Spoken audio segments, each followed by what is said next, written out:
Welcome to Deepnight Revelation. We will be picking up where we left off last week. Uh, Two of our players, Jack and Will, are out tonight, but Brian will be joining us, and so it'll be a Randolph, Bocephus, and Pappy session.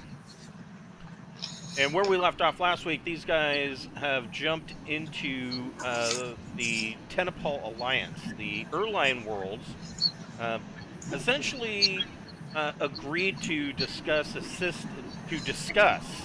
assisting the travelers in a way to cross the Great Rift if they could prove themselves to the Erline, and to one way for the travelers to extend a olive branch and prove their worthiness and that they're trustworthy is by helping the Erline Worlds with the Tenipal Alliance. The Tenipal Alliance does have some previous experience, unfortunately, with the Erline race, but the experience that they have with the Erline comes from dealing with the Sovereigndoms, where the Sovereigndom showed up and then basically captured and enslaved many of the Tenipal, and so the Tenipal, of course, didn't know that there were two governments of the Erline people, and so when they did make first contact with the Erline Worlds, they assumed that they were like the Sovereigndoms, and things didn't go well. And so the Erline have put a small delegation of their people aboard Revelation, and Revelation has jumped to the Erline Worlds, and they are going to attempt to make first contact. But so far, the travelers have kept it quiet, that they've kept it secret that they have any Erline aboard, and but they have jumped into Tenipal space and are going to be making first contact with the Tenipal. Before we get started, we would like to thank a friend of the Greenwater Guildhall. None of these are sponsorships or partnerships of any kind. They are just products that we really like. Tonight, we'd like to thank Dogmight Games. Dogmight Games makes beautiful custom wood accessories for your tabletop games, such as wooden DM screens, dice trays, dice vaults, dice towers. There's this really cool thing called the Player Vault that kind of incorporates a bunch of those ideas into one handy box, and it is covered with a magnetic plexiglass sheet that you can get etched in a number of different character sheet styles, so that you can use a dry or wet erase pen to keep notes or track spell slots or track hit points. It's pretty cool. If you want to get something that is customized, that will usually ship in about 6 to 8 weeks. But they do have a lot of items that are in stock on the inventory that really are great for gift ideas, or even yourself, if you're not sure how you want to customize something, you can pick one of their in-stock items. Those usually ship about 2 to 4 business days. And if you have been on the fence, or you're not sure, we do have a code good for 10% off of everything on their site. So just put whatever it is that you are going to purchase into your cart, and then when you check out, you can use the code FRIEND in all capital letters, and that will get you 10% off. We also have a merch store via Zazzle. We have a bunch of t-shirts and hoodies and pins. In fact, we've got a blanket, a fleece blanket. We've got a beer stein, and there's poster maps, and there's all sorts of good stuff on there. And 100% of the proceeds from that store goes directly back into our channel. So if you want to help us out with, say, our subscriptions to Roll20 or to our map making software via Incarnate, we use that money from that store. So if you want to buy yourself a t-shirt and a pin and help us out, we really appreciate it. So for Brian, I didn't do it. So these, Brian, were the Erline, and you've got, I believe, 5 of these guys aboard. Oh yeah, these things. Yes. So these guys, there's 5 of these guys aboard the ship, kind of as, I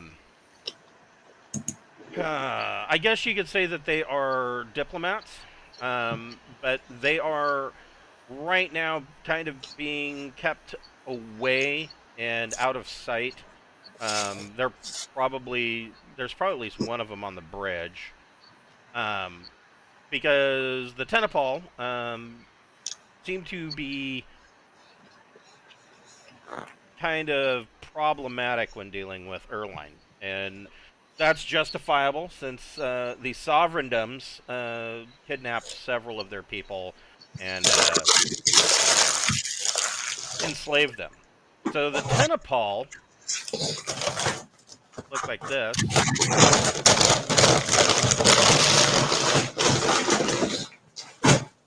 And the Tenipal are you knew this before even showing up. The Tenipal have not really expanded much throughout the sector.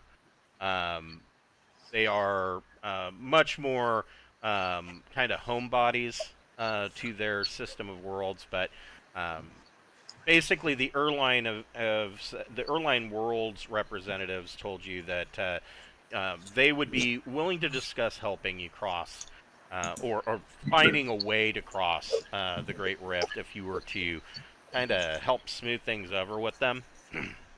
And so, at least in the hopes of getting the ball rolling on talking with the Erline about this, that you guys have decided to go ahead and do that, since you kind of want to make contact with all the races in this sector, anyways. Kind of get all the information you can, and hopefully that will lead to some way of getting across the rift. The other thing that you guys, well, specifically Bocephus, but I'm sure he let the rest of everybody in on this, is Did he? he used some of his psionics and was reading surface thoughts. And once again, this is the second time he's run into this, is that the Erline question whether or not you guys know about something, but whatever it is that they want to want to see if you know about, they are so ashamed of it that they will not even actively think about it themselves. So we don't know what that thing is. Well, we're going to find out. You will find out, yes. But the other thing that they learned is that the Erline have basically spread across the sector, and they were actually once a pretty high-tech spacefaring people, and some kind of cataclysm happened to the point that, and this was, eons ago, they don't even know where their homeworld lives or is. So, any information that could be gleaned on that front would certainly go a long ways towards them. But if I remember correctly, Bocephus was able to connect the dots in that whatever they are greatly embarrassed about also is involved with their missing homeworld. So those two things are connected, but as to what it is or what happened, he doesn't know.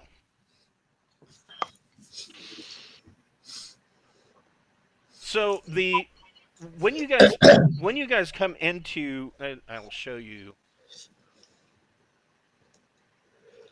Bless you. I'm going to get my nose spray. Yeah, that sounds like you're getting miserable.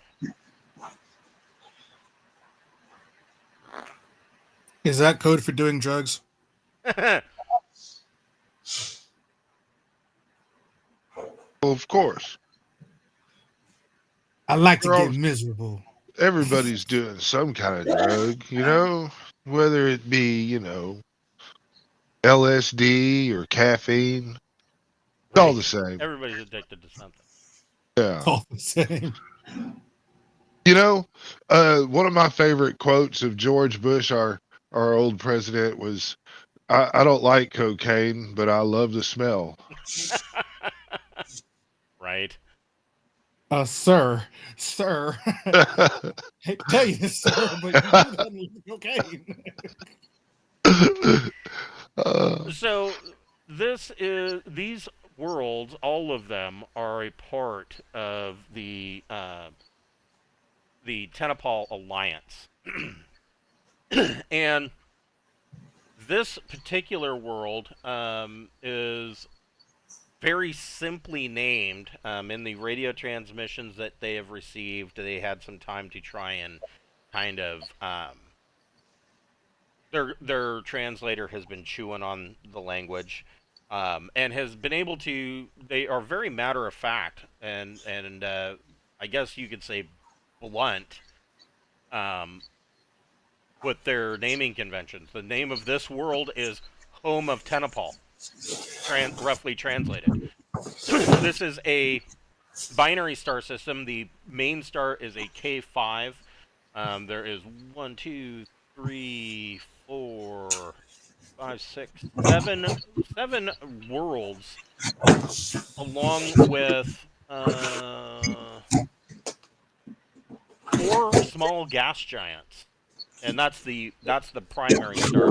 Then the secondary star is a K7 star with a large gas giant, a small gas giant, a world just simply called Mining Port, and then 2 additional planets in that system. And so this is a populated system, and the Tenipal themselves have actually they've actually populated several of the worlds. I mean, like I said, in the secondary system, they've got a mining port that actually has what you guys would classify as a Class C starport. And then in their primary system, there's one planet that's simply called Ambitious Place that has a Class C starport. Home of Tenipal has a Class C starport. And there's a world with a small colony on it that's simply called Not Good that has a Class D starport. So the Tenipal they've been busy. And when you come into the system, you have made radio contact, and around Revelation,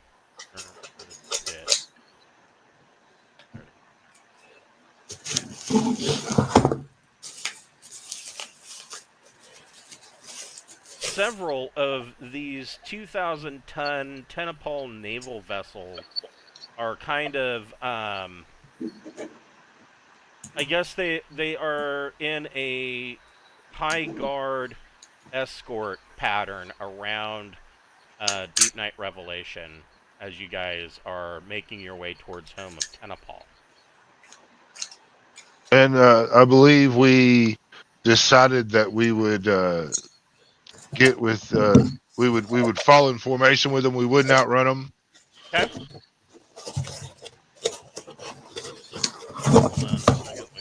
That would be impolite. Yeah. Open fire. Well, I mean, during all this time, I mean, I'm hoping that we're doing more to learn their language and get these translators going as best possible before we have a big meeting. I mean, that's got to be our number one priority, unless somebody disagrees. I mean, Yeah. Dinner.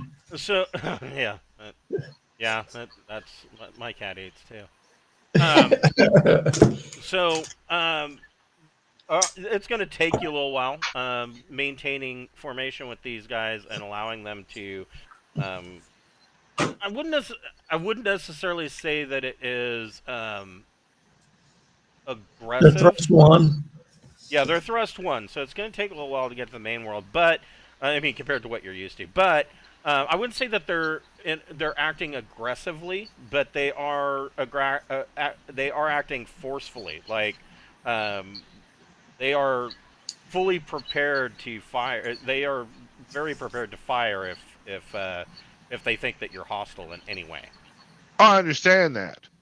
I mean, why would they not act that way? We're strange. They don't know anything about us. You know. They have a lot of missiles. Yes. Well, they're very. I mean, yeah.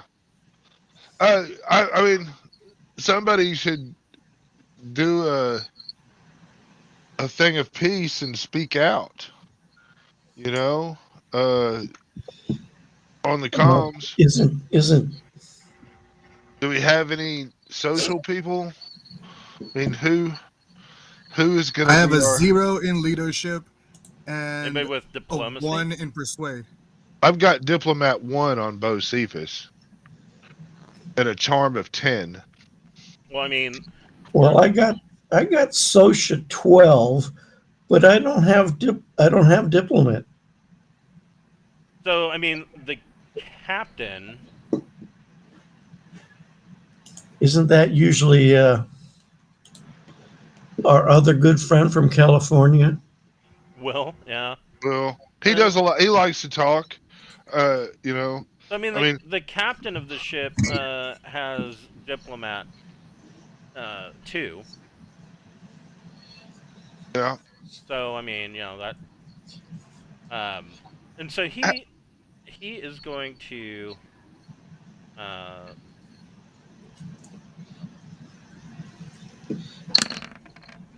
well, that's not bad. So Captain Belmont uh, gets on a comm with the lead ship, and it's a private comm, and you can kind of hear him say something about um, that that we are peaceful, and you can hear the translator kind of speaking in Tenipal, and he's we come in peace, and we are travelers from another system. We are coming for um, we're trying to learn about a way to cross um, the Great Rift. We have made contact with another species in the region, the Erline Worlds, and on their behest, we have come to try to uh, negotiate Yeah. a closer tie with you. The Erline, or I'm sorry, the Tenipal respond and want uh, they relay a message from the home world, from home of Tenipal, and they are requesting a initial meeting aboard Deepnight Revelation.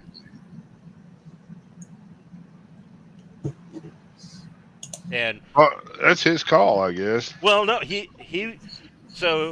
before responding, he wants to know how you guys feel about that, or do you want to meet, or are you insisting on meeting planet side? Well, I was kind of hoping we weren't even going to tell him we were associated with the airline until we were kind of face to face talking. But Well, he didn't tell them that there are Erline aboard. Only maybe that we not. are here on But the behalf of the Erline. I'm just, he asked what we thought, and I don't think we should have told them that we were here on behest of the airline. But I guess we've let that cat out of the bag. So I think we should go talk to them. Having some of them aboard our ship, we could be a peaceful encounter. I mean, And we can hide our Erlang. right. What do you think, Right. Pappy? I think having them aboard the ship in a small contingent at least puts them on our territory. Yeah. And if we keep the Erline hidden away, it's not horrible. Yeah, we definitely don't want any airline, but I think we should present as many different species as possible, just so that way they would know that we're a collection of different, uh, peoples, rather than just one, so they can understand more of the concept of different people. I like it. Because it sounds like they're real stereotypical. Like when they meet one green alien, they think they're all alike, and then they think that they all like to pee on each other's faces, and it was just a couple of them. It wasn't, it wasn't all of them. I support that idea. Yeah. That Can it I wasn't pee on all. their face too? Well, I mean, I'm not telling you how to how to pick your poison. So then my question is: so if they dock, well, first of all, you would probably want to send over a a launch to get their delegation and ferry them over, meaning that they would come in to the probably the full hangar. And my question is, where do you want to keep the where do you want to keep your Erline delegation so that they're kind of away and out of sight? Where In you're the brig. in the break. Well, I mean they're not prisoners, but I mean you could keep them. You could keep them on deck 2 in like over here in your recreational facilities. That'd be fine. We will put on a display of some of Sarda's movie entertainment for them, and we're just not going to tell them, you know, what we're doing. Well, I mean the Erline know what you're doing. I understand they might know what we're doing, but they won't know what we're actively doing. They'll just be sitting in there. They're not going to monitor what we're talking about. They're not, going to have up-to-date information. They need to hang out in there and maybe play some foosball, whatever it is, a bunch of movies or whatever. And we can have some security forces, not holding them necessarily against their will. But if they start trying to burst their way on into our shit, then they need to be very severely restrained from coming into our shit. You know what I mean? They don't need to be coming into our meeting areas and interfering with anything. And so we need to have security to make sure that they don't storm our meeting. We're here to talk and to negotiate and all of that. And that right now they'll just get in the way of that. Right. Unless somebody disagrees. So this is also for Brand. This is the poster map of Deepnight Revelation, which I think is a much easier way of kind of doing things, showing where you guys are. So I'm going to where the Erline are. Why not give the Erline some kind of fun project to work on? They like to fix things. Let them do macaroni art. Well, I mean, No. I mean, like, say we've been having some issues with like the efficiency of something, and like have them get in there and work on it. The drones. That's we need them fucking with our drones. So if we could have them here in the probe drone area, Yeah. Working on that and just kind of keep them on that, and then meanwhile, we'll have the meeting in the briefing room right here. Briefing room on the main bridge. Yeah, that sounds good. Well, that'd be impressive. Yeah. And do. Yeah, and the Erline are not allowed on the bridge. So there you go. If they try to come up here, I mean, surely we got some big beefy Marine, that'll be like, you're not allowed to pass here. And if they try to pass, shall not pass. yeah, I mean, really, I just want a Marine that will be like, I'll use deadly force if I have to. I won't want to, but I'll shoot your ass if you cross this line, and then have a I'm line. under strict orders to allow no one onto the bridge without the captain's orders. Yeah. I will get very violent if you try to get on the bridge. Well, I mean, technically, they are on the same deck, but I mean, this ship's big enough that you should be able to get around and not run into them. I mean, Especially if we're telling our crewmates to, not let this shit keep them accidentally. contained. Yes. Yeah, I mean, we should know where everybody is. I mean, right? Oh yeah. Yeah, and Can they dock with this airlock, and not very far to go. Yeah, and you could just have them dock with this airlock rather than shuttling them. I mean, well, I mean, if they got such a slow thrust, why don't we send a meet and greet party to go pick them up and bring them back here, and then we just meet the motherfuckers on the Dresnecks? We've got Pappy, or we could grab a Pinnacle and go pick them up faster than they can. yeah, you could take a pinnace. Yeah. I mean, Yeah, a pinnace is an unarmed ship, so I mean that would probably put them a lot more at ease. Are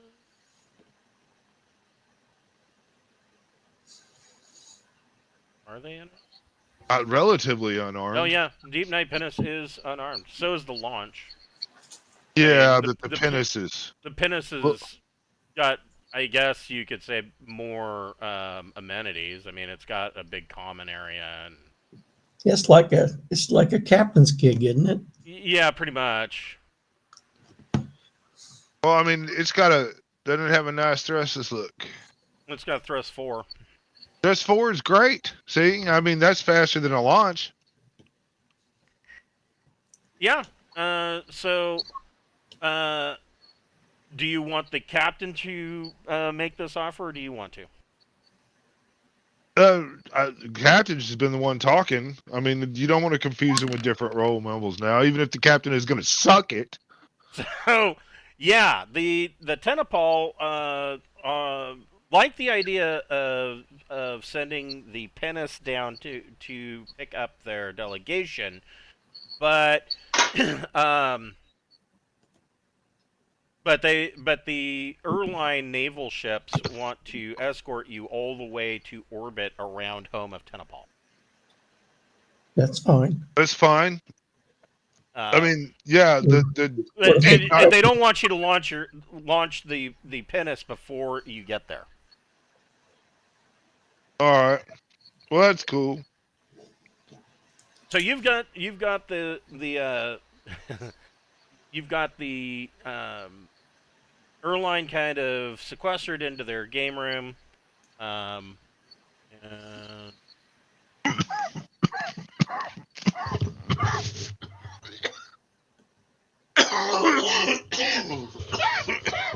hold on here. Well, Wes choked. There we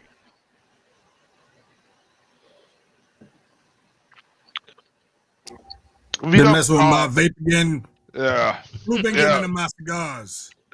Just testing them out to make sure they're still working.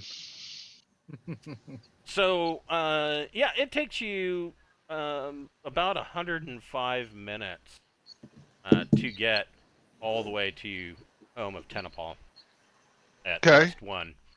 And, I mean, you you kind of got, 105 minutes worth of downtime.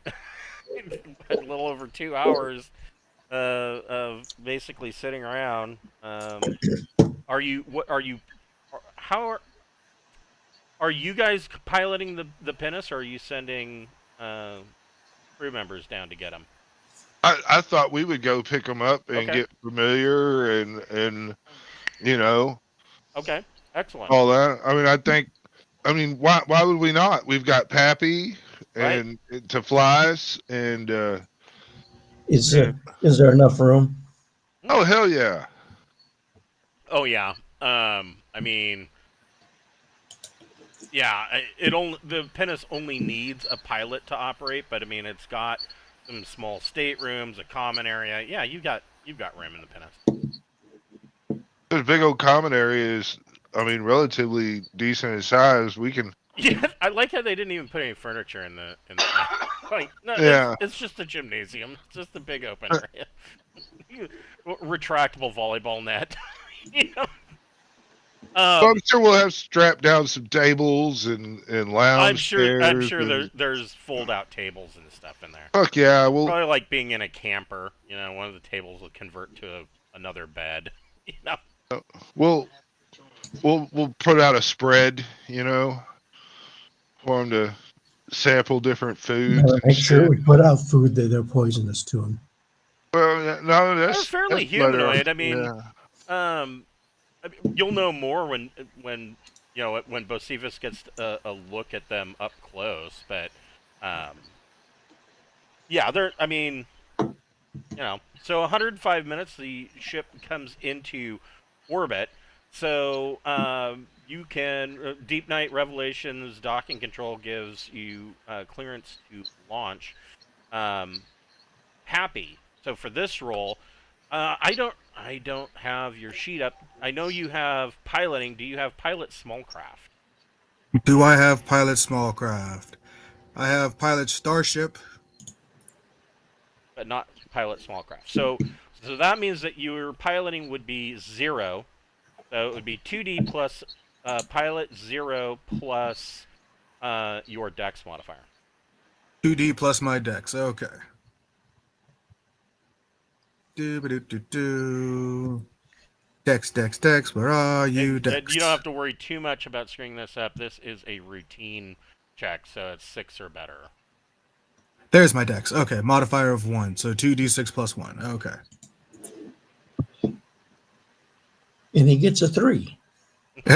Right. Hey, that would be me if I was rolling. Now, remember, in case you forget, anytime that you don't have a skill and he tries to tell you it's a -3, all you have to do is say, I want to jack the trade. And you have a jack of all trades 1. And so that means you only will take a -2. Right. That's mathematically, that's a big difference. So, yeah, because you add a stat modifier on top of that, and now you're only talking about a -1. So in my games, I cap everybody at a skill level of 4 for anything. You can't go higher than 4. And the reason for that is that at skill level 0, you are at least competent in the skill. This is essentially, you know how to do it. All right. Well, I mean, I rolled a 9.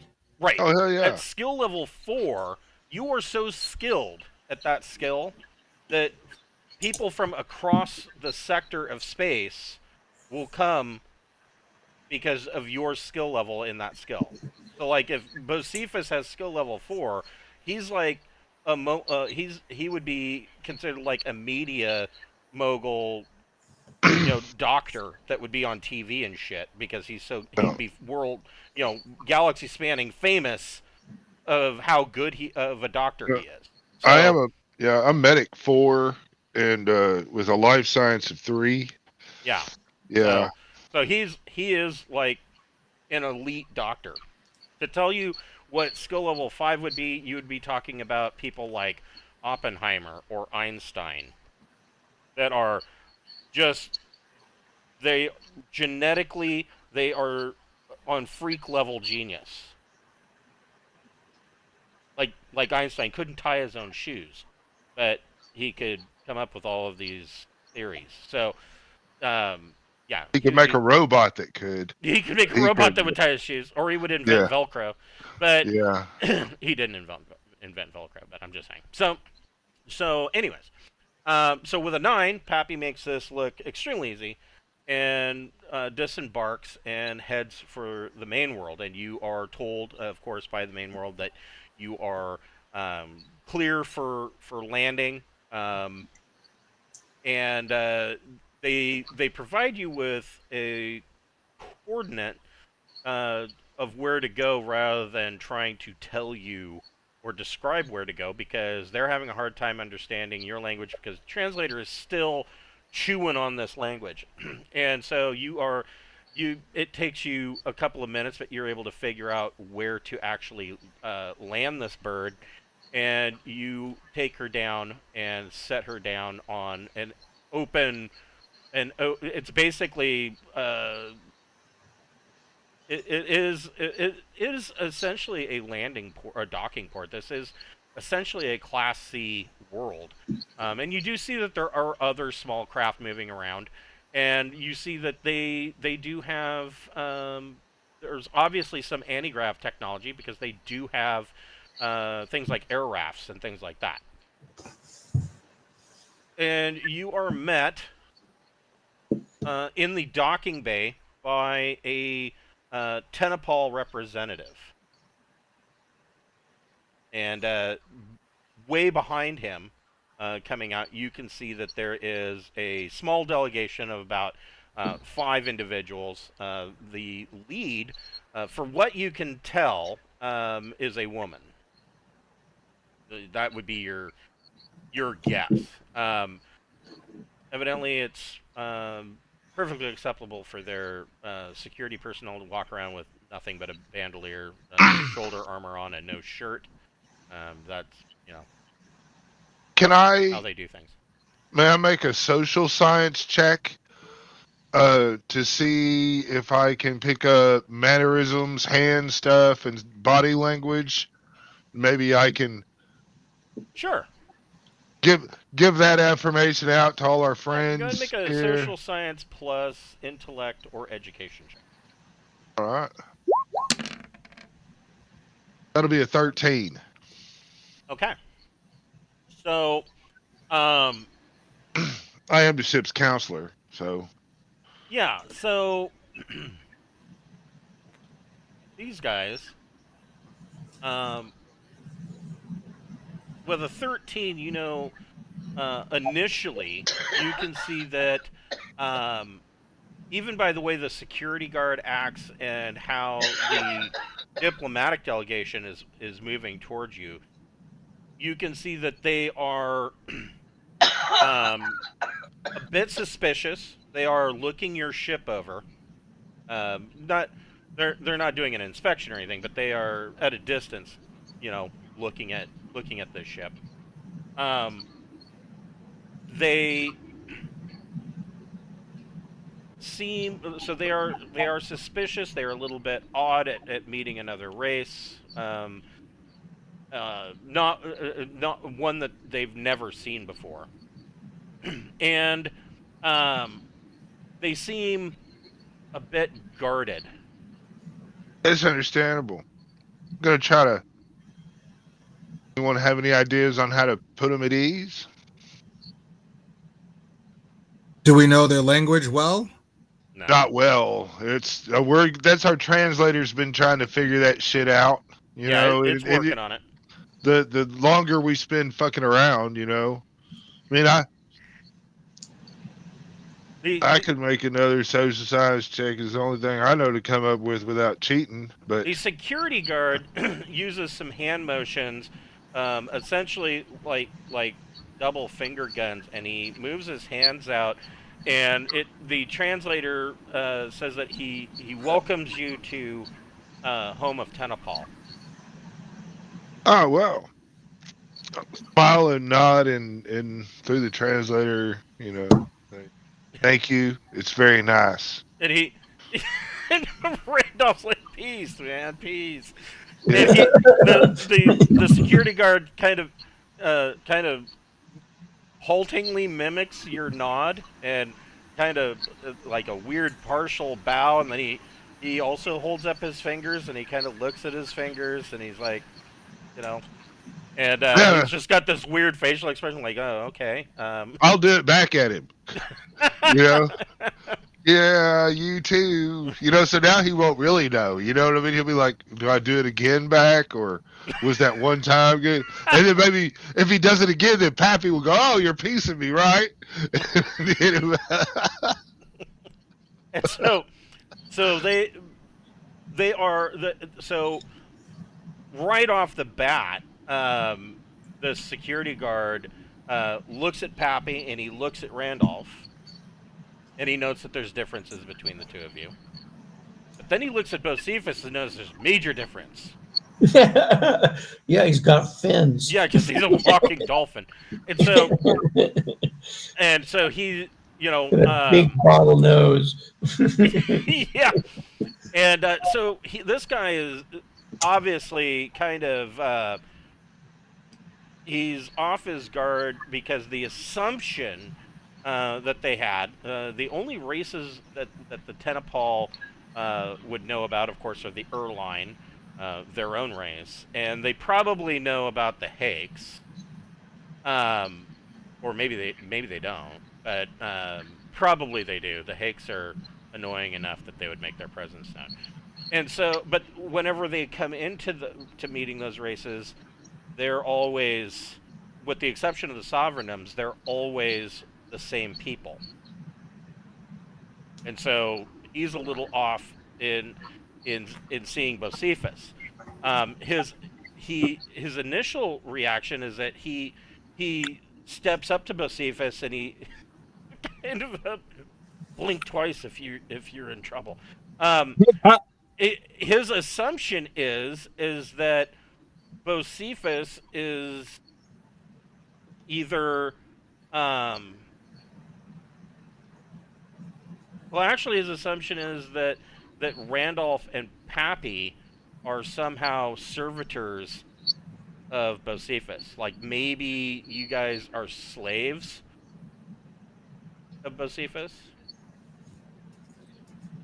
No, use a round table. Round table. We all don't have a head or a tail. We're equal. Make a diplomat plus social check. Social, you say? I use charm. Yeah, I'll let you use charm. You are at -2. Okay, well then subtract 2 from 11, and I believe you get 9. Yes. He kind of makes the same motion as you about round table, and it takes him a minute, and it finally dawns on him what you're saying is that everybody gets a seat at the table and nobody's at the head. Yeah. And he kind of smiles, and he turns, and just as the delegation is coming up, and this woman, female Tenipal, he explains the situation to her, and you can see her kind of, she visibly kind of relaxes in size, like a weight has been lifted off her shoulders, because she's been taking her time getting to you guys walking from across this bay, because she was unsure of this situation. And she comes up, and the translator squawks out a rough translation that she apologizes that in their experience, when you have mixed species, one of them has been kept to serve the other, and she says this is our experience with the Sovereigndoms when they enslaved many of our ancestors. And she introduces herself as Alejandral. Well, I'm Dr. Bocephus, and Honorable Randolph, and Pappy I'm the Arnold Randolph, Great. Yeah, and then Pappy the Great. prelate of Preslin, planet Preslin. Relate, yes. And so she kind of partially bows to each of you, and boards your ship, and she seems eager to disembark and see Revelation. She of course has seen the scans, but she's quite excited to actually be aboard it and take a look at it. That sounds like a wonderful time. I think we should spend our time talking to her about small things and differences between our people and cultures, so she'll feel more comfortable when we get to the thing. Okay. So, sure. Go ahead and make. Well, hold on. So, Pappy, you receive clearance to disembark, and you can make a pilot 0 plus your dex check. Pilot 0 plus dex. So Hell I'm doing yeah. it again. So I'm Yep. piloting it back now. Yep. Woogie. Anytime you want to talk to a motherfucker, just talk to him, though. Don't feel like you have to just hang out in the back and only be a stick. You can touch other things besides the joystick. Well, Did I maybe pilot okay? Nope, you got it. So, Okay. yeah, Pappy Yeah. lifts off, and you guys take up, are heading back to orbit.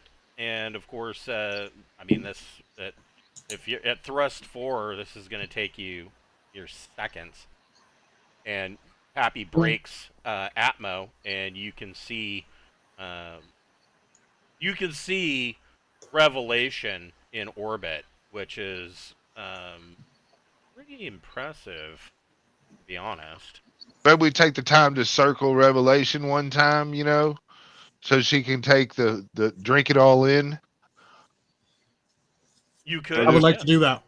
Yeah. I would take the opportunity to do kind of like a nice swooping, slow arc. Hell yeah.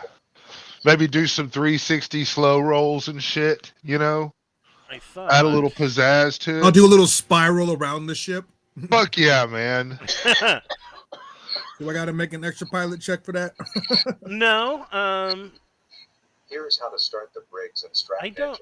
engine. Let's see here. I usually start my VW I engine thought I had something for this, and I probably do. when starting a cold engine. It helps to crack the throttle a tiny bit as a cold engine will condense the mixture, and there won't be a combustible mixture. What's combustible mixture? Adjusting a carburetor? Oh no.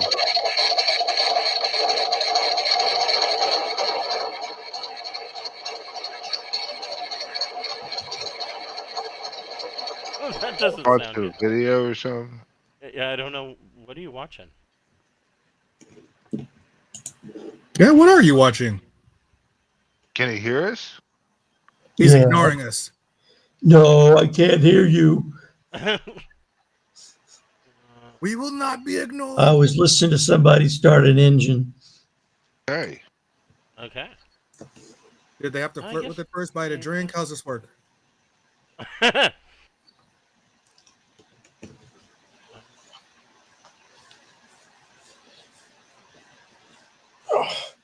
Sorry. You know, Brian, we got this cool mirror where we could transport shit, and we took all of our loot and deposited in Castle Braun in our vault. Are you Everything. fucking kidding me? Not at all, baby. I leave for one day and you guys get cool mirror transport? It's pretty fucking cool, man.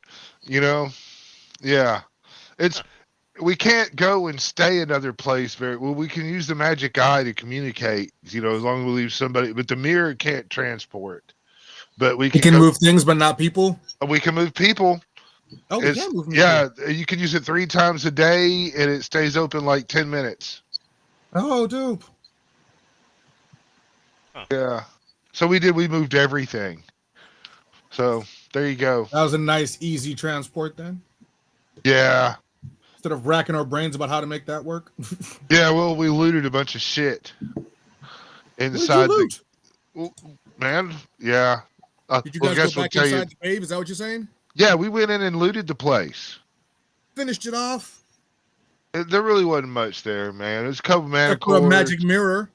Well, I mean, we didn't really get a bunch of magic items per se. You That got were a magic mirror that made us not have to go all the way back to the place with the thing.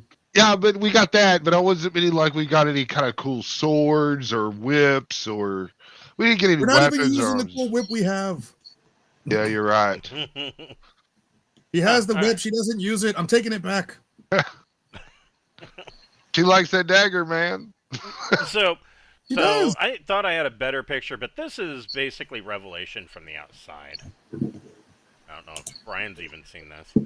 And so you're Cracking giving balls. so you're kind of going around showing her the totality of just how big Revelation is. This big tube that runs down the center of the ship from front to back, and there's a big port at the very beginning of it, on the front of the ship. That's a spinal mount. That is What's that? A particle beam, I think. The weapon? Yeah. Ooh. Yeah. Yeah, particle accelerator. That'll do 2d damage to a ship. So 2d damage, you roll 2d6 times 10, and it does that damage to a ship. Oh, wow. Yeah. Oh, that was times 100. That's only if it hits a ground target. For ship-based weapons, 2d, that's times 10. Okay. I believe. If it were to hit a ground installation, that would be 100. All right. Well, still, that's a lot. Yeah. Yeah. Because that could be like 120 hull points gone. Yeah. So, I mean, for a in air quotes exploration ship, this is yeah, the internals have been heavily modified, but it's still a cruiser. This is still a naval cruiser. Yeah. Right now it's it's 59,400 tons. So, yeah, It's a big ship. it's a big ship. Yeah. Yeah, and I mean, it's got like what 18 triple turrets with beam lasers. I mean, these little escort ships around us. We would eat that shit up. Yeah. Yeah. Yeah, That's 8 that's triple sandcaster turrets, 8 fusion barbettes. I mean, yeah, you are heavily armed exploration ship out to seek new worlds and kill people. we like to kill people. Sometimes. So yeah, you kind of give her a little view of the outside, and docking control gives you landing privileges, and you are back. You are back aboard Revelation, and the captain and first officer meet you um, down in the hangar, and basically walk with you as the captain kind of goes about giving the delegation a small tour of Deepnight. Everybody can make a recon I plus. swear these people are elves. Yeah, everybody can make a recon plus intellect check. Recon. I have no intellect. I really got to get a more unified fucking keeping system so I can remember where all my fucking. There we are. All right. There. I roll 11. Nice. Hey, I got 11. So it looks like you all got it. So you note the delegation. So it's her, and then she has 4 of essentially male security guards that are walking with her, and they are all looking around the ship, and you see that they are notably paying attention to the various different races that are seen milling about, and or not milling. They're going about their crew duties, and they visibly kind of stop talking and take 2 steps back when they see the hiver.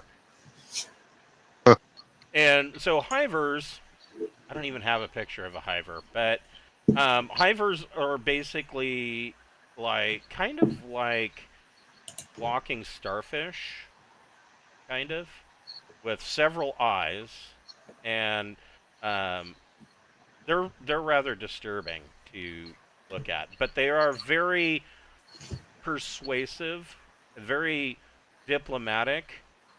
That they have the Hiver Confederation has a perhaps well-earned reputation of being manipulative.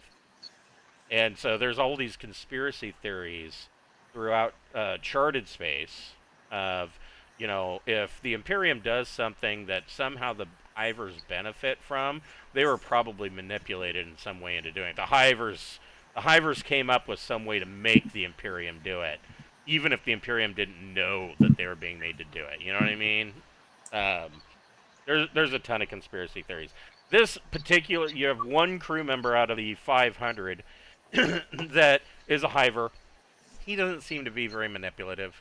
The one thing about Hivers is that... But would we know if he was? Right. Really good. Yeah, I mean, if you buy into the conspiracies, maybe you don't even know you're being manipulated. That's how good they are. And he's actually part of the science division. He's a scientist.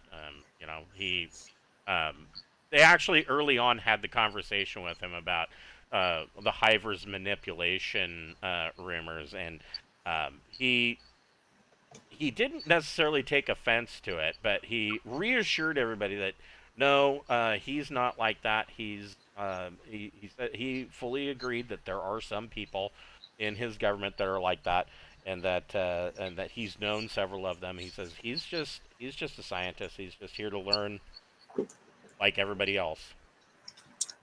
And of course to stop the fungal menace.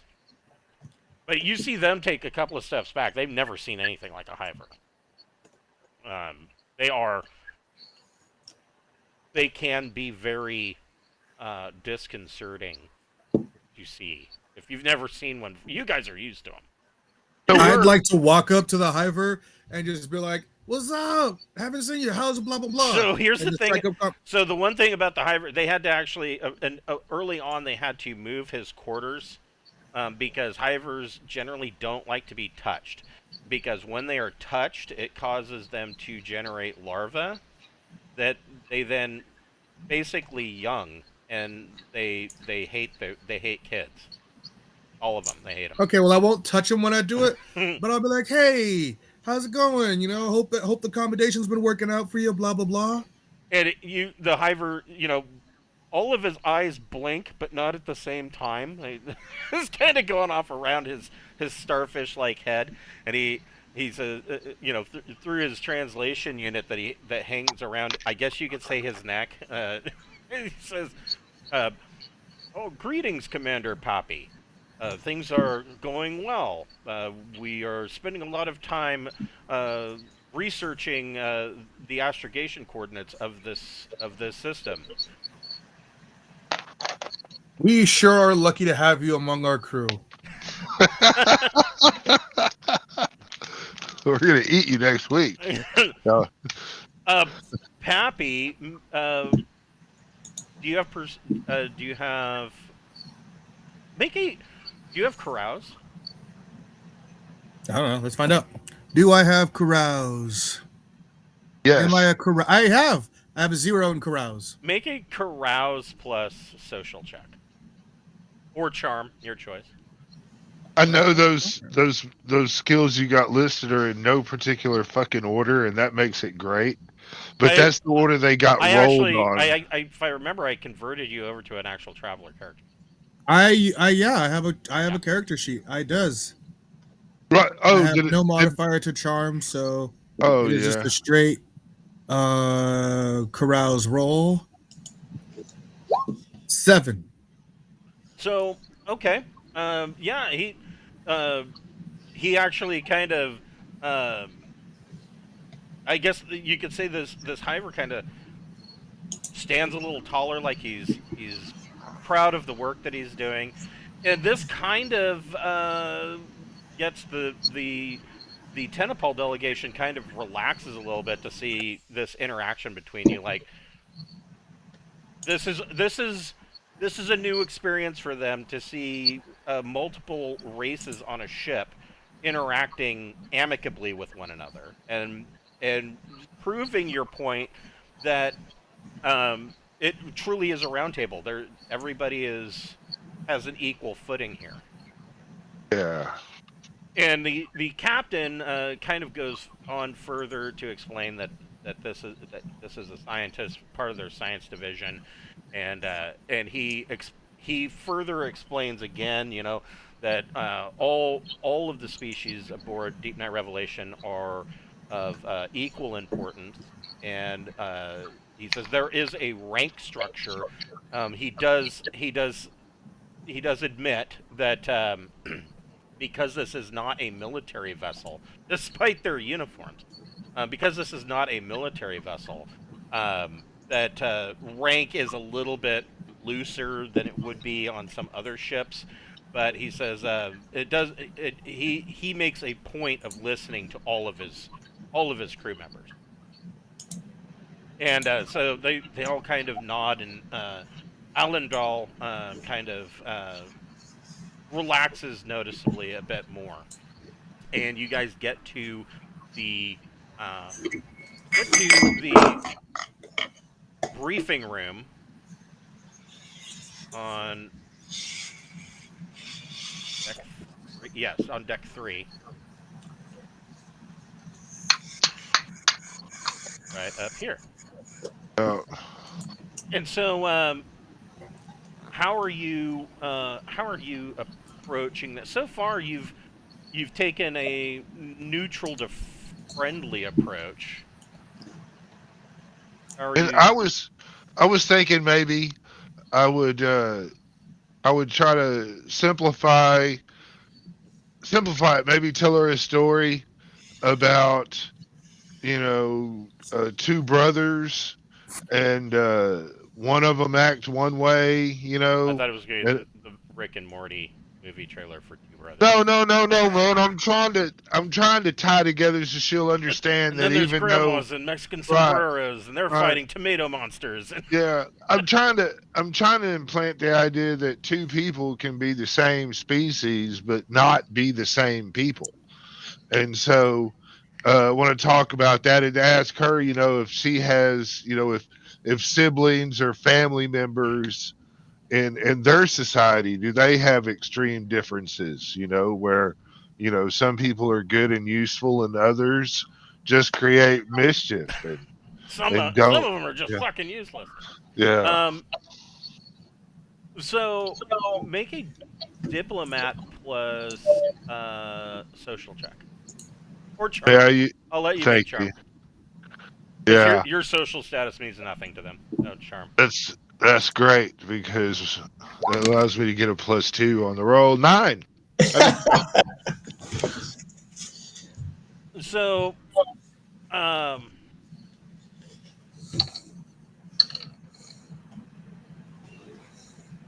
so she kind of admits that she does have there are disputes sometimes among family, and she kind of understands what you're saying, that just because everybody's the same species doesn't necessarily mean they're all of one mind. Is the way she puts Right. And it. then maybe step it up a notch and be like, sometimes there'll be different cities, and some people in one city believe and act one way, and some people in another city believe and act in another way. And just because they're the same people and they may have been family at one time, when you go far back enough, that it doesn't mean that, one city, it might not be safe to go to. Those people might, have bad intentions, and so you don't want to go and interact with them. But in like the next city, those people are kind and generous and empathetic, and those would be the people that you would want to make friends with, because um, they can be beneficial to both sides. So she kind of turns to one of the guards, and kind of, he seems to be both a security guard and kind of an advisor to her, and she kind of whispers back and forth to him, and she says a word, and the translator goes through, says the word several different ways, and then the translator comes back and it says balkanization. You refer They're to making rubber. balkanization. They're vulcanizing rubber. No, not vulcanization. Balkanization. All right. Well, let me look that right up real quick. I didn't know there was a difference. The Earth is balkanized. We do not have one world government. Yeah, that's right. Yeah. Okay. Well, thank you for simplifying that to my poor uneducated soul. And the multiple governments don't always get along. Yeah. She understands this, and she says, and then she kind of looks towards the floor, and she says, "I believe you are making reference to the Erline." I am making just because the Erline may fit what I'm describing doesn't mean I'm only talking about them. I'm talking about as in different cultures and people in general. It can be applied to all. You have to take each set of them on their own and make your judgment based on that. It's to have a belief or a preconceived notion of how somebody may act just based on any of these really different identifiers doesn't really bode well for anyone. I mean, together as a group of different people, we're stronger and we function better. And she kind of nods, and she says so she says um, our initial contact with the Erline Worlds was unfortunate, and she said because we didn't know any better, we made the assumption that the sovereigndoms were all of the Erline. And because of what the sovereigndoms, speaking of balkanization, because of what the sovereigndoms did to our ancestors and continue to enslave our people, we had assumed that the Erline worlds were the same. And so, since that initial contact went poorly, and she admits that it was partially on the Tenipal's side that things didn't go well. She says that relations with the Erline worlds has been tense since then. She says the Erline worlds are more advanced than we are, but not immensely so. She says she says our relations with the Erline worlds are better than they are with the sovereigndoms now that we know the difference. But we and she kind of looks embarrassed at saying this. She says we have a hard time telling them apart. Well, I mean, yeah. are they easy to tell apart? Because I don't think they are, right? No, they're not. I mean, if you guys were to see one Erline looks like any other. You can't tell visibly one is from the Sovereigndoms and one is from the Erline world. That's why you develop relationships and you learn little small differences. Like one guy might be missing an eye. Another guy might like to wear a pink necklace or something. You know, you just have to just take the time to look at the individuals. She does tell I you. walk over and just say, She you does. know, She does tell you that they know the difference between Erline ships and Sovereigndom ships. She says, and she kind of agrees with Bocephus about the little things. And she says most of the time now, she says we've learned that the Sovereigndoms, Erline from the Sovereigndoms are aggressive and will be immediately aggressive towards us. Whereas the Erline worlds don't tend to be, aggressive or manipulative. Oh, darn. Yeah. We need somebody to nuke. Specifically, she says the Sovereigndoms, our relations with the Sovereigndoms are poor. She says they're a bunch of pushy loudmouths who enslaved our ancestors. They cannot be trusted. Well, that's fine. I'm not asking you to trust them, but what if we could introduce you to some that are not part of the Sovereigndom? She says that she would be open to that. Well, do you think I'm asking my crew now, not her. Do you think we should introduce her now to our Mo, Larry, Curly, and Mo? I would ask her what she thinks about how we interact with different races so far. We can ask her. We could ask her if they wouldn't, if they're able or willing to meet with some Erlines. So yeah, she would be willing to meet with some Erlines, and as far as how she is impressed with how you with the diversity of your ship. And we got all kinds of motherfuckers. We've been leeching people from different sides of cultures. Yeah, you got people from hundreds of light years back. Hold on one second, I'll be right back.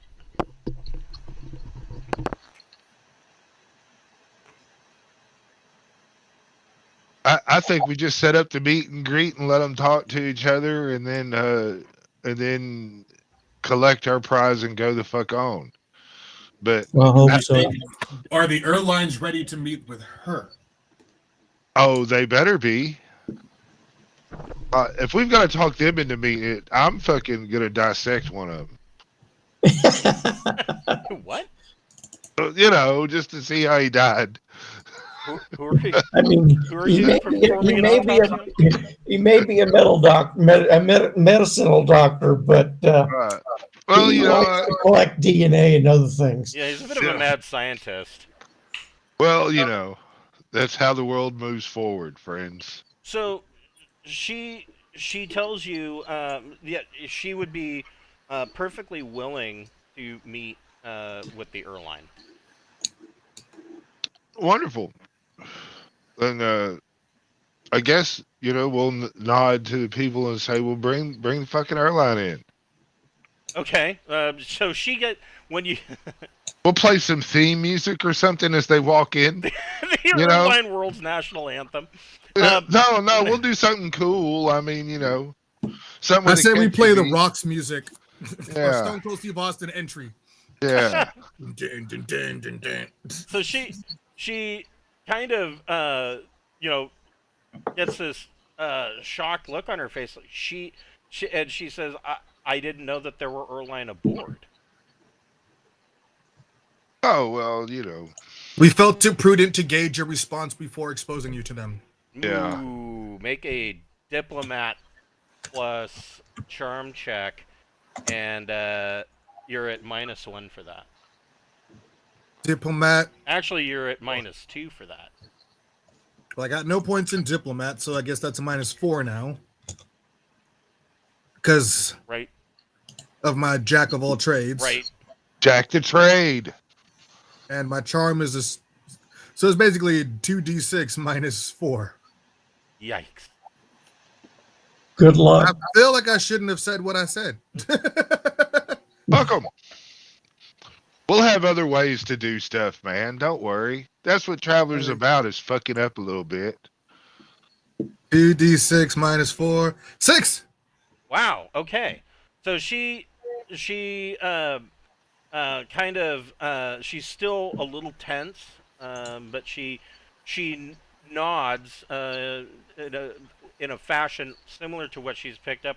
But humans do that all the time, and so she's kind of mimicking your movements. She kind of nods and she says yes. She says that was probably wise. She says I can understand wanting to gauge our reaction first. We don't really want drama. You know what I mean? We don't want it. So we wanted to make sure that we could, you know, set the stage for the show that you're about to participate in. And rather than, you know, yeah, just announce that you know. So she kind of nods, and Captain Belmont says, so have you we've noticed that there are other colonies of the Erline throughout the system that are neither aligned with the Erline Worlds or with the Sovereigndoms. He says, have the Tenipal explored? And she says, the Tenipal Alliance is small and centralized. Exploration is taking place, but it is not a great priority to us. And so you can kind of see Captain Belmont's face kind of drop a little bit, like, so probably not going to get too far here. And so then the doors to the briefing rooms open up, and in come and of course the Erline kind of have to turn sideways a little bit as they walk through the doors because they're giant crabs, and they all five of them kind of shuffle into the room, and Which is not crowded. yeah, the room's okay. Yeah, well, they thought ahead. This is a large briefing room with plenty of displays, essentially showing areas outside the ship. Like there, and you can flip through the displays so that you can change whatever view you're looking at. And the Erline come in, and I don't know how a crab would bow, but I mean, it's more of like they would be more like a front curtsy, and he introduces himself to Rendall, and she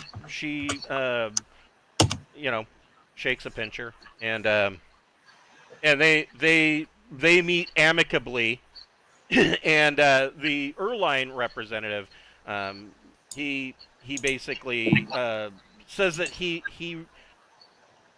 regrets the initial contact, and he regrets the Erline Worlds' response to that bad meeting, and he hopes that we can move forward amicably. And she kind of nods that. She apologizes for the Tenipal Alliance's response. She says that we didn't know that you weren't the Sovereigndoms. We thought initially that you were coming to take more of our people, and we apologize for making assumptions. We've traveled across many, many parsecs and light years of light years, great distance. And the reason we were able to make it from where we started to here, and the reason we will probably make it beyond, is because we have this rule about don't get dead. And in that rule, see, at its basis is we try not to die. And so when we make our decisions not to die, sometimes it does come at a cost to others. And all we can do is move forward. There's no point in talking about who killed who. This is supposed to be a happy occasion. She kind of, her and the Erline both look at each other like, what the fuck is he talking about? And she says she says you, and she addresses us to all of you, including the captain, and she says, where are you coming from, and why are you exploring? I mean, and so the captain goes over and he brings up on one of the displays. He brings up a map of your journey, and you can see the look on her face, like her eyes get as big around as dinner plates, because you're talking hundreds and hundreds, if not thousands, of parsecs that you've traveled just to get this far, and she's at first. She's in disbelief. The Tenipal can't fathom any ship being able to travel that far. But then she kind of overcomes her shock, and she says, "And why have you traveled so far?" Now we've got to scare her to death. Yeah. Go ahead and just put up on all the video screens our standardized Welcome to the Fungus Among Us. Yeah, Fungus Among Us detail thing. Just start playing it. It's probably about a nice 10-minute video. It's just a big commercial for Lochmax.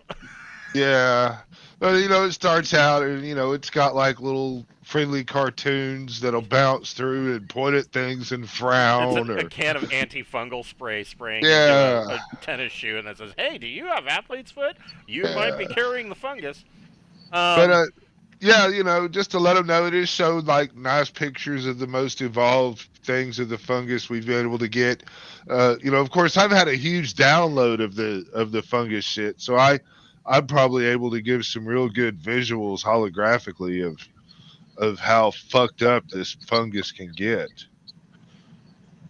So the Tenipal and the delegation from the Erline Worlds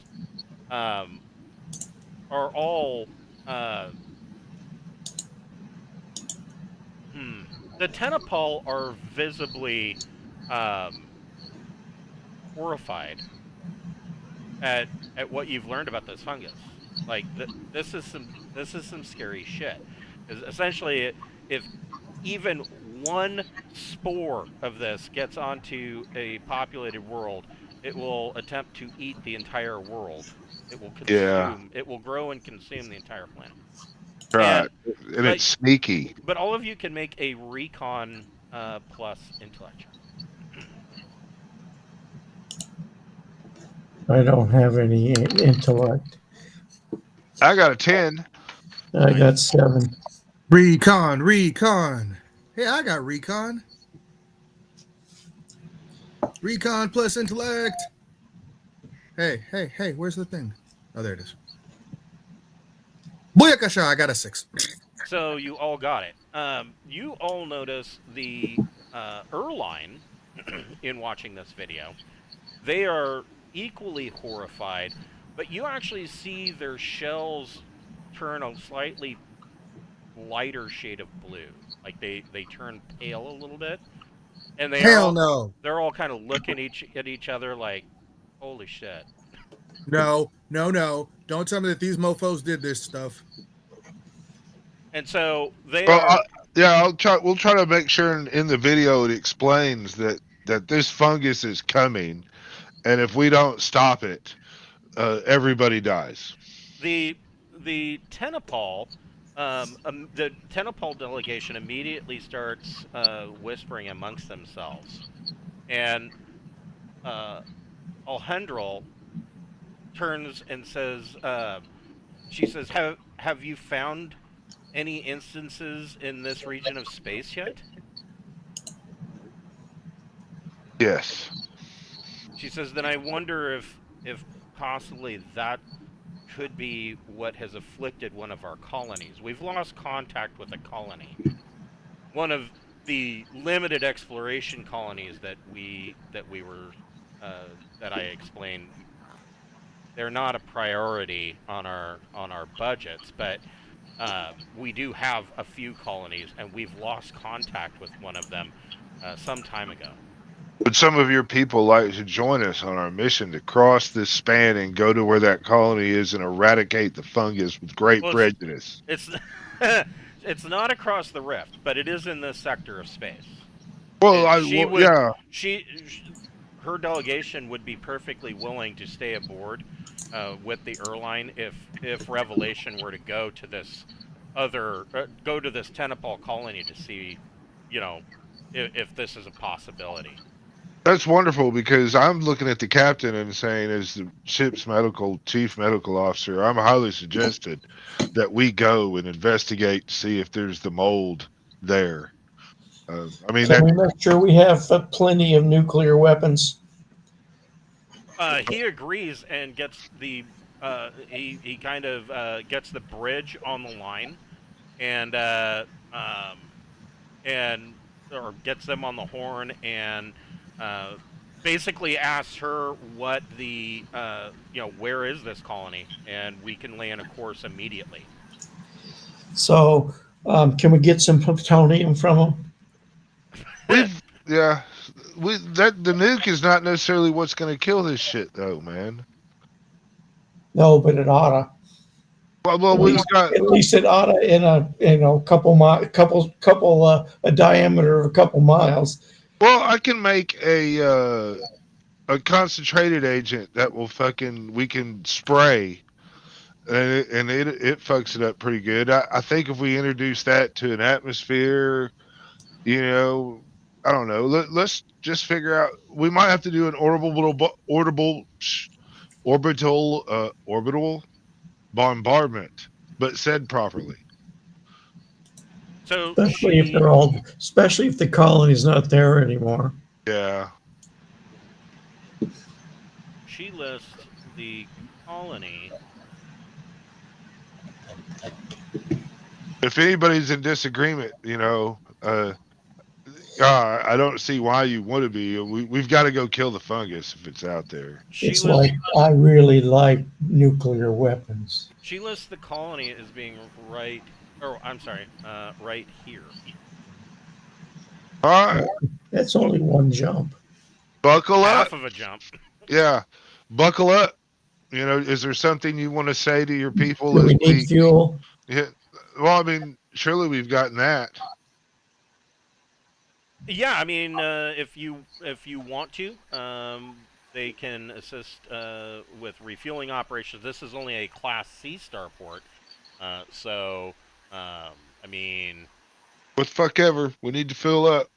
Yeah, it would still be. We can still process it if it's unrefined. Yeah. Right. Yes. And we just don't have to jump from that tank. technically, I would say they're a Class C starport, but they do have refined fuel. I mean, this is their home world. They would Right. have refined fuel, Yeah. and so Do they have any food supplies and shit they can send up real quick? you guys are. I mean, We're topped off. yeah, We're good. yeah. I would say that you guys are pretty topped up on food. All right. They do have some supplies that they transfer over just for the delegations. We'll Eating have habits. we'll have engineering use up some spare cargo space possibly to create quarters for them. Okay. Let's take a look at. I mean, it might take a day or two to get that set up for them, but I mean, we're about to go on jump space, and if we're chasing mold, we have to prepare for these fuckers to settle in. Right. Am I wrong?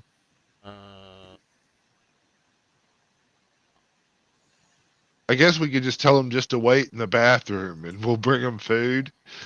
And, you know, they won't really need to wash or anything until we get somewhere. So they'll eat. Maybe play some elevator music for them. Maybe just 3 songs on a loop. And Agata Davida. Right. Any 3 songs, yeah. So Class C starport. Let's see here. She's real fine, my 409. 7. Planet's about 9,600 kilometers in diameter with 0.7 surface gravity. Standard tainted atmosphere. Pressure is 0.71 to 1.49. Filter masks are required for anybody that's down on the surface. About 66 to 75% water. It is an Earth-like world.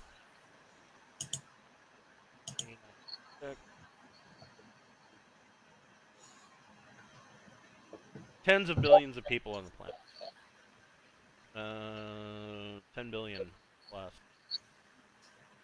Interpersonal bureaucracy is the government and law level 6. Pretty much all firearms, except for shotguns or stunners, are allowed on the world, and but carrying weapons, of course, is discouraged. We're not landing here. That's their homeworld. But I mean, they didn't really enforce it too hard because you're outsiders and this is first contact, and that went pretty well.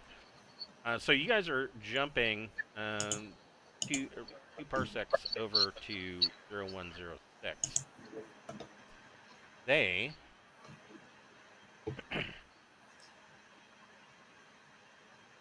so a week in jump space with these 2 delegations. Are you doing anything in particular? I mean, the Tenipal delegation seems, Elendral seems particularly interested in trying to learn something about your about the Third Imperium's history, and she realizes that essentially getting a history of seeing the diversity on your ship, getting a history of your people would probably take several lifetimes, but you know, she was wondering if she could go through your database and see information about the Third Imperium. Sure, we have some propaganda. Yeah. We've got all that good stuff, man. You know, free healthcare. Wonderful. Do you guys have anything else that you want to do for her in that time? Man, I think I'd like to introduce them to the concept of coitus. Yeah. That's what Prophesis That's wants. what I'm talking about there, Peppy. Get yourself. You're a sexual freak, porpoise Here. man. Oh wait, here I got an idea. If that's what you want to do, like if you want to, if I hear you start flirting with one of them, I want to try a psionic suggestion on the diplomat, and I want to suggest she fuck Pappy. That's what I want to do. So I want to I mean, take I've got the most exposure with her so far. You know, I went and picked her Yeah. up, I brought her back. man. You drive the car, man. You know what I mean? So Who's I'll going to drive you home? I'll give it a shot. I want to take a side drug Tonight. before I try it. So that way I've got a 16 in psionics right now, which gives me a +3 to the roll. Okay. And then, okay, I want to start out by inspiring myself, specifically using the inspiration, self-inspiration. It's under the awareness, page 233. It'll Right. give me +2 on my next roll. Okay. So I'm doing this one first to see if I can get my +2. And so I've got +3 in psi, and then my awareness is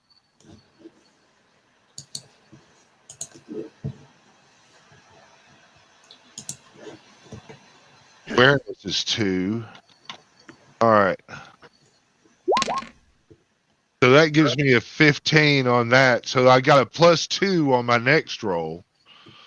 Okay. Uh-huh. And so this will be telepathy. So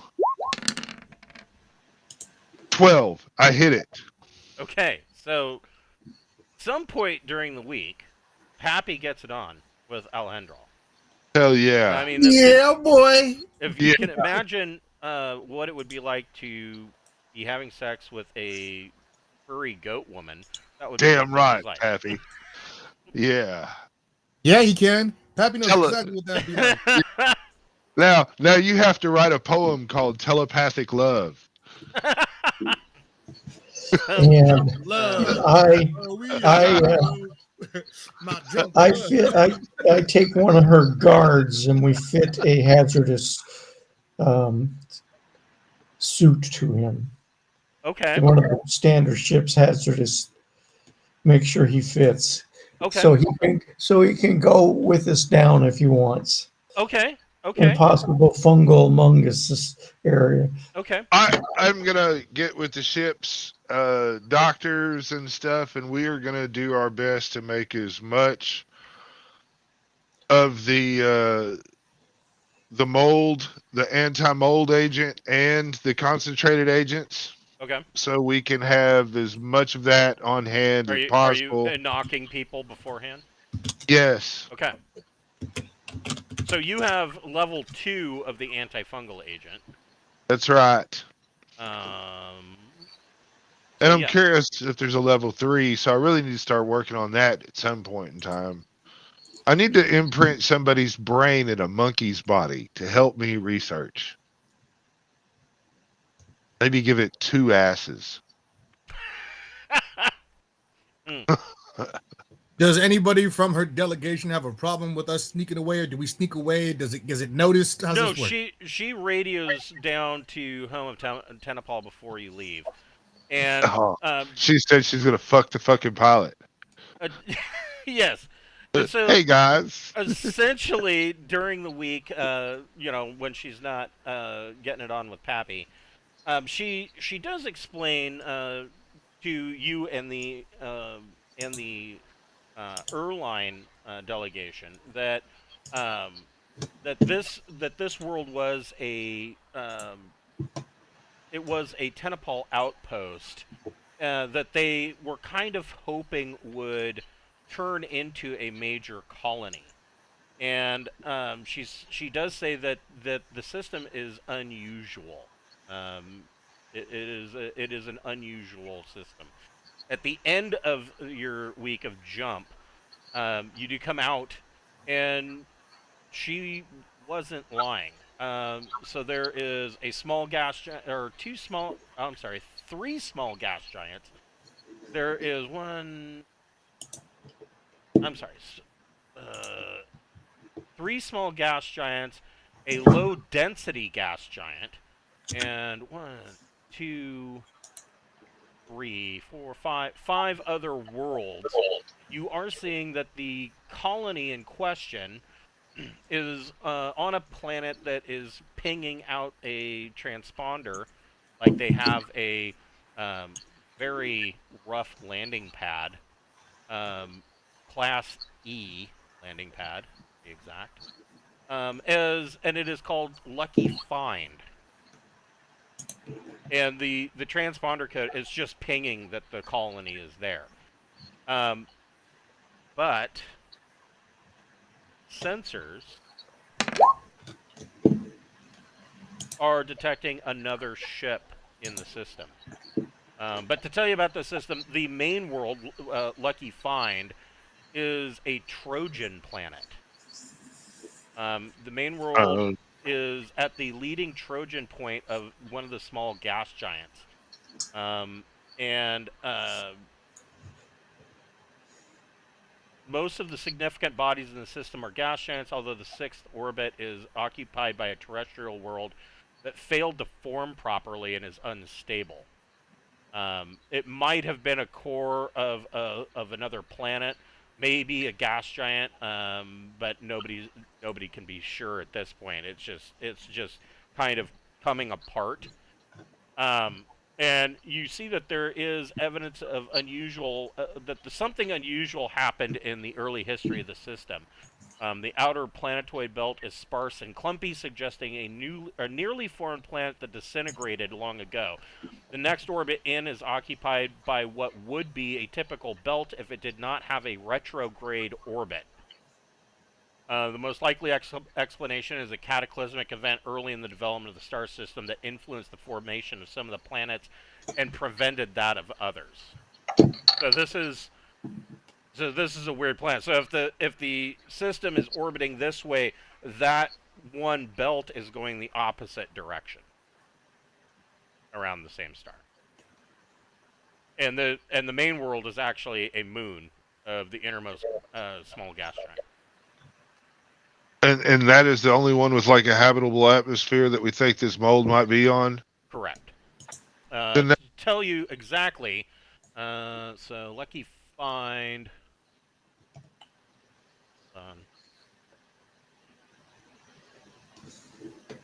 If the other ship is infected, we're going to have to nuke it. Yep. 765. I love nuking things. Yeah. It's about 11,200 kilometers in diameter. That's big for a moon. It does have a standard Earth atmosphere, 0.71 to 0.149 pressure. No suits or survival gear required.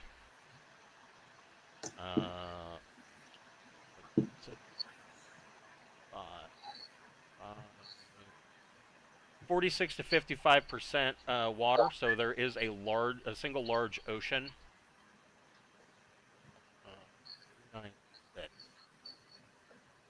Can the fungus do its growth underwater? Yes. I mean, there's nothing that you've seen that will stop it. Being out in the cold of space will cause it to go dormant for a while, but as soon as it has food and warms up a little bit, it will go pick up right where it left off. This colony did have about 3,000 people on it. It was a 396. So, it had an interpersonal bureaucracy as its government, typical of a colony, really. And it had a law level 6. It was tech level 9, but you're not getting any response to any communications whatsoever. Even from the other ship? So the other ship, so the only landing or the only starport on this world is Class E, which would be a frontier starport. They have no fueling facilities, no facilities whatsoever. It's basically just a flattened piece of dirt for you to set down on. The other ship you are picking up looks like it.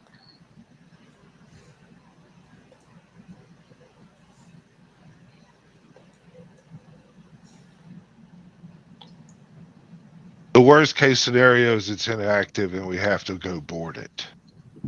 No, it looks like this.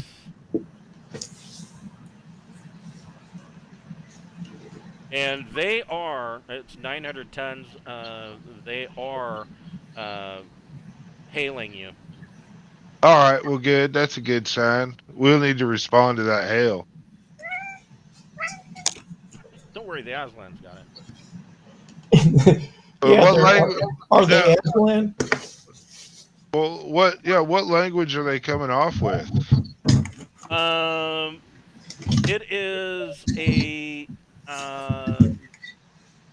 It is a dialect of Erline. Then we'll respond with Erline. It's a dialect of Erline that seems to have some Tenipal words mixed into it. Oh, geez, sovereigns. Yeah, it's Spanglish. And so It's these like guys Filipino. immediately, as soon as the comms come active, you hear this Erline. The translation unit is flipping back and forth, trying to figure out, what this guy's saying. He is very aggressive, and he wants to know what you are doing in the Sovereigndom system, and why are you approaching their colony? Oh. Why are you approaching our colony?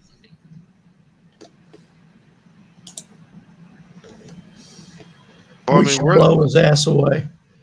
That's what I think too. I think that we ought to end this discussion with violence. Frank Collar. I mean, Frank my Collar. stance is if there's no ship left, was there a ship to have had a conflict with? Yeah. One of your sensor operators brings up a sensor reading showing that there is a large amount of dust in the atmosphere of Lucky Find. Dust, you say? Is it radioactive? No. Some of it, yeah. There are trace amounts of radioactive. It does not appear to be from atomic weapons of any type.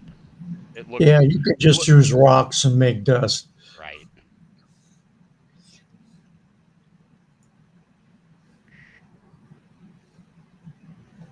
Is it Oh. fungal dust? You would have to get closer and launch a probe in order to find that out. First, we need to take care of this ship. So I mean, this is a colony of the people that we picked up.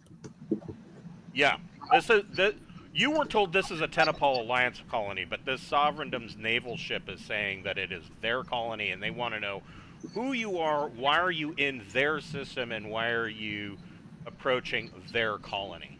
And I'm saying, let's shoot them. Let's take the fucking spinal mount and aim it at that ship. And while we're talking, just shoot. During the monologue, just hit that motherfucker with the spinal fucking, yeah. Just end this where it starts, kind of thing. That's really my suggestion. I'm not bullshitting. Pappy said it too. Pappy wants a new ship to pilot. Oh, so you want to go take it over? Is that what you want to do? Give me that ship. I want it. It's mine. Well, then let's go take their ship over. Like, we want to send a delegation over to talk. Hold on, let me...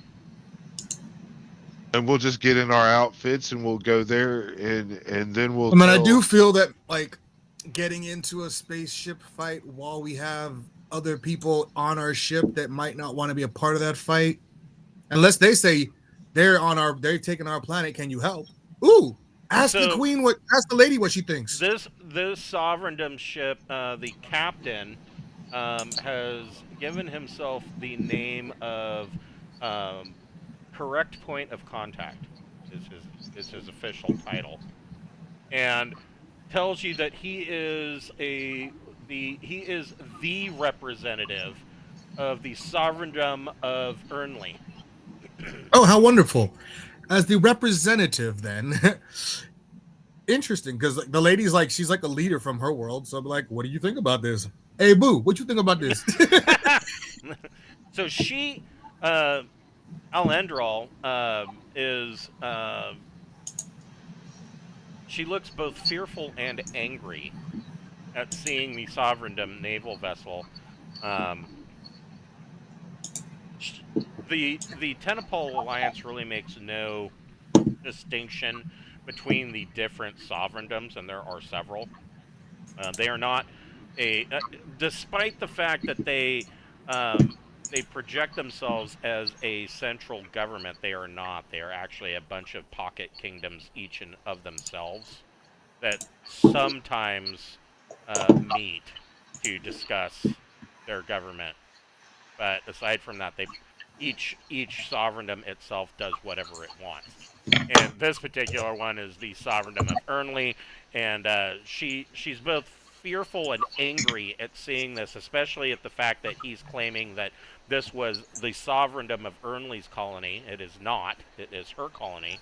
This is not their system. Tenipal claims this system, and she's angry that he's there. She's less fearful of the. She's fearful because she is hoping that this Sovereigndom's naval vessel didn't go down and take colonists against their will, and then bomb their colony.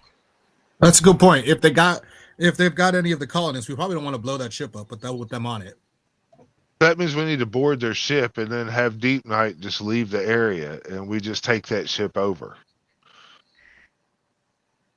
That's what we got to do. It's going to be 900 tons. I mean, this is your first contact with the Sovereigndom. Yeah, man, but I'm sorry, man. They're the idiots, and we've got better things to do than to, we've already picked our sides in this fight, and really, we don't necessarily have to be in the right for us to just get this over with. Fuck this ship up. We look for the colony, and then we've established the diplomatic thing and defended these other people's territory. I mean, we're trying to make a good sign with these people that we want. The Sovereigndom, they're not going to get us the meeting for a way to possibly cross the rift. So fuck this shit. Shoot it with our fucking spider mount until it stops beeping. That's where we. At first glance, does this ship look like one we can easily take? Oh, more than likely.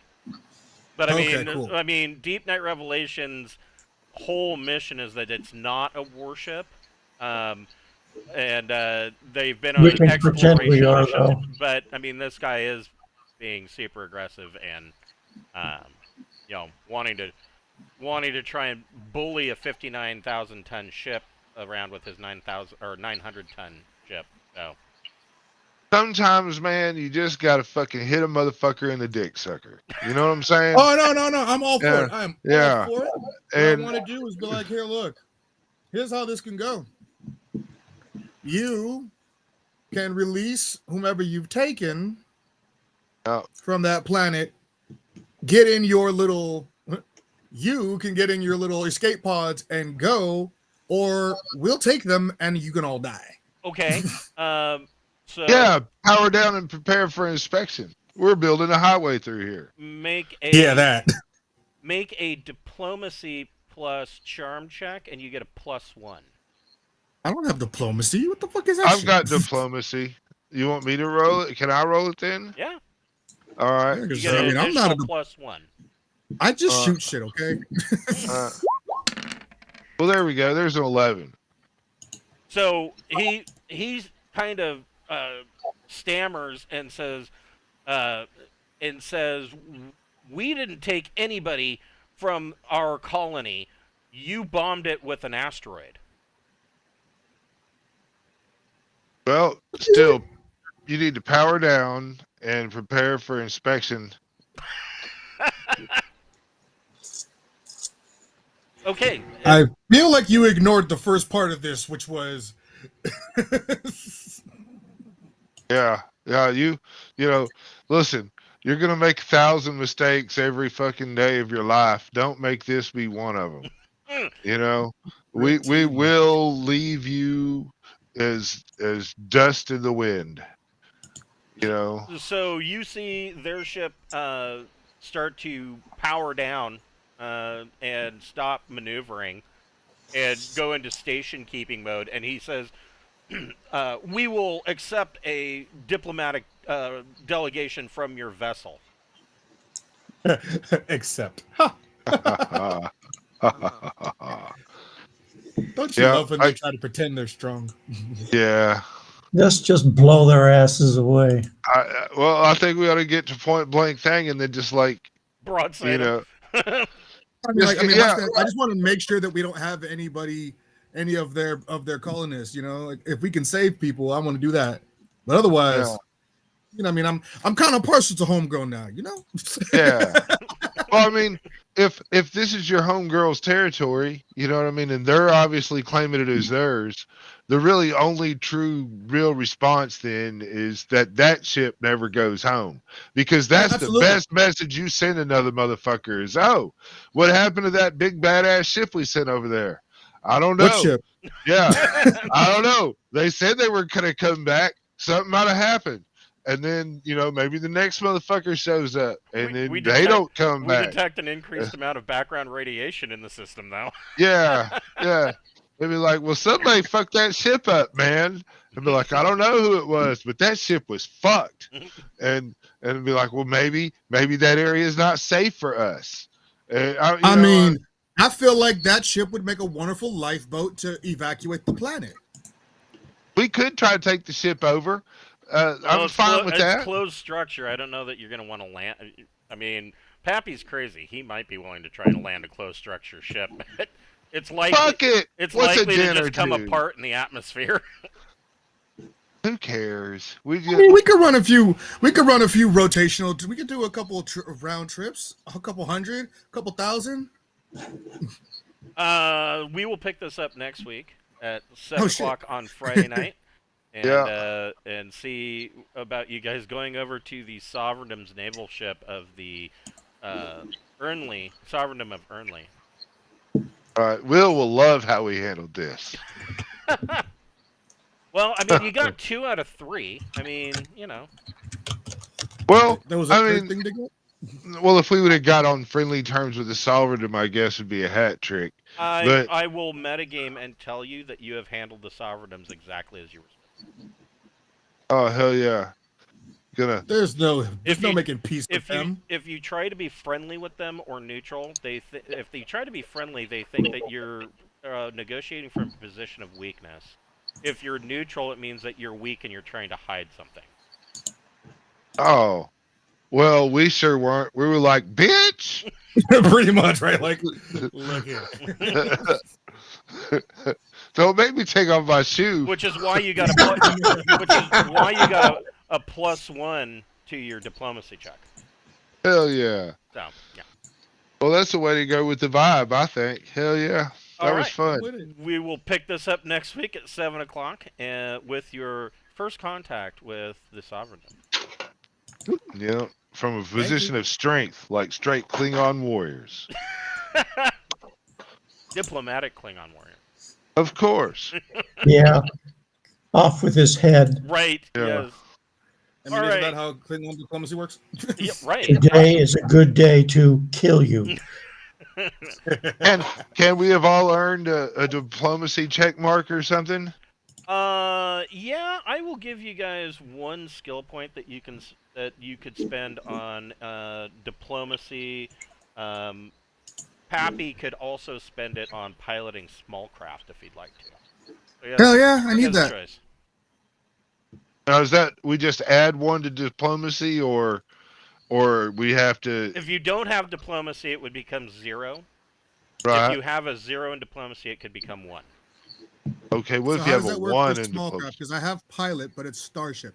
Right. So does that Then it becomes 1.5. So then it, Yeah, so then it would become you would have pilot small craft 1. But it still helps overall for everybody to get a little diplomatic. So